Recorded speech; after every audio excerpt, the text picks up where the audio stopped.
नमस्कार दोस्तों भारत में एक से बढ़कर एक पहलवान हुए जिन्होंने दुनिया में देश का नाम रोशन किया और खूब नाम कमाया। ऐसे ही एक पहलवान का नाम था गामा पहलवान। इन्हें द ग्रेट गामा और रुस्तमे हिंद के नाम से भी जाना जाता था। आज 22 मई 2022 को उनका 144वां जन्मदिन है और गूगल ने डूडल बनाकर उनके जन्मदिन को और भी खास बनाया है।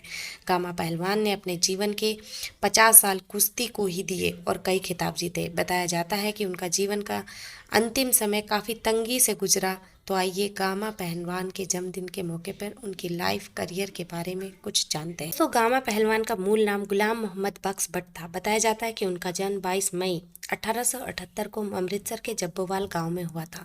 इनके जन्म को लेकर विवाद है क्योंकि कुछ रिपोर्ट बताती है कि उनका जन्म मध्य प्रदेश के दतिया में हुआ था। गामा पहलवान की लंबाई 5 फीट 7 इंच और वजन लगभग 113 किलो था। उनके पिता का नाम मोहम्मद अजीज बख्श था और पहलवानी के शुरुआती गुर उन्होंने अपने पिता से ही सीखे थे। कुश्ती का शौक उन्हें बचपन से ही था और ये सपना उनका साकार भी हुआ। इसी को उन्होंने प्रोफेशन बनाया। एक से बढ़कर एक पहलवानों को उन्होंने मात दी।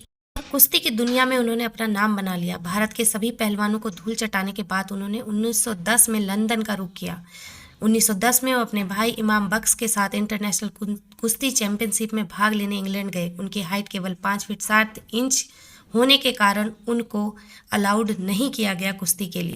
इसके बाद वहां के पहलवानों को खुली चुनौती दी उन्होंने। वे किसी भी पहलवान को 30 मिनट में हरा सकते हैं, लेकिन उनकी चुनौती किसी ने भी स्वीकार नहीं की। अपने करियर में उन्होंने कई खिताब जीते, जिनमें से वर्ल्ड हैवी वेट चैंपियनशिप 2010 और वर्ल्ड कुश्ती चैंपियनशिप 2027 भी जीता, जहां उन्हें टाइगर की उपाधि से सम्मानित किया गया। बताया जाता है कि उन्होंने martial art artist Bruce Lee को भी चैलेंज किया था। जब ब्रूस ली गामा पहलवान से मिले तो उन्होंने उनसे द कैट स्ट्रेच सीखा, जो योग पर आधारित पुशअप का वेरिएंट है। 20वीं शताब्दी की शुरुआत में गामा पहलवान रुस्तमे हिंद बने। गामा पहलवान गांव के रहने वाले थे। उनका खान पान भी देसी हुआ करता था। रिपोर्ट दावा करती है कि उनकी डाइट काफ़ी हैवी हुआ करती थी। वे रोजाना 10 लीटर दूध पिया करते थे। इसके साथ 6 देसी मुर्गे भी उनकी डाइट में शामिल थे। साथ ही वे एक ड्रिंक बनाते थे जिसमें लगभग 200 ग्राम बादाम डालकर पिया करते थे। इससे उन्हें ताकत मिलती थी और बड़े बड़े पहलवानों को मात देने में मदद मिलती थी। रिपोर्ट बताती है कि गामा पहलवान रोजाना अपने 40 साथियों के साथ कुश्ती किया करते थे। उनकी एक्सरसाइज 5000 हिंदू स्क्वाट या बैठक, 3000 हिंदू पुशअप या दंड हुआ करते थे।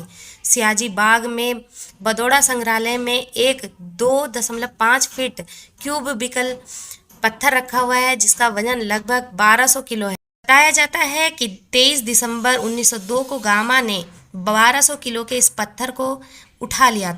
विभाजन के समय गामा पहलवान अमृतसर में ही रहा करते थे, लेकिन सांप्रदायिक तनाव बढ़ने के कारण वे लाहौर चले गए। गामा पहलवान ने अपने जीवन की आखिरी कुश्ती 1927 में स्वीडन के पहलवान जेस पीटरसन से लड़ी। उन्होंने अपने जीवन में 50 से अधिक कुश्तियां लड़ी थी और एक भी नहीं हारी।